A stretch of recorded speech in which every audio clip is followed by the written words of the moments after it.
And so I love the heart of this because it's not just this passive sympathy. It's not a passive empathy.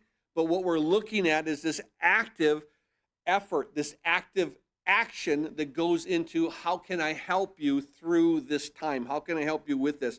And so when we're bearing these burdens, the burden is something that's oppressive, something that's heavy, something that is literally overwhelming us. And so I think it's so important because there's a passage that is kind of the converse of what we're looking at.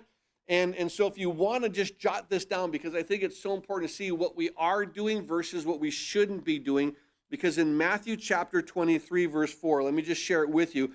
Jesus is speaking of the religious leaders. He's speaking about the scribes and the Pharisees. And he says this in Matthew 23, verse 4, for they bind heavy burdens. Do you understand? They're not lifting up the burdens. They're not sharing the burdens. They're binding heavy burdens, hard to bear. In other words, they're just weighting people down. And it says this, and they lay them on men's shoulders, but they themselves will not move with them one of their fingers. You understand? I'm going to put this upon you, but I'm not even going to use one finger to lift off the burden. And this is what here the religious do.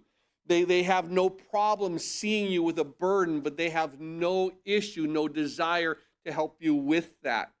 It's exactly the opposite as we'll see in time of who Jesus Christ is. He bears what? He bears everyone's burden. He bears the sin of the world. And so I love the fact that we begin to see that what this bearing of a burden is exactly the opposite, because they wouldn't even lift a finger. Not even a finger. And what we are called to do is to do what? We're kind of called to share. How much of it can I pick up? Now, keep in mind, I'm not going to pick it all up. We're going to see that in a moment. But I am going to seek to do what? I am going to seek to bear your burden. As I'm called by God, I want to do that. So I recognize that the love of Christ calls me to do what? To bear another person's burden, to come alongside in a system in whichever way I can to lighten the load, whether it is spiritually, emotionally, physically, other needs that are there. I think it's important to begin to see this.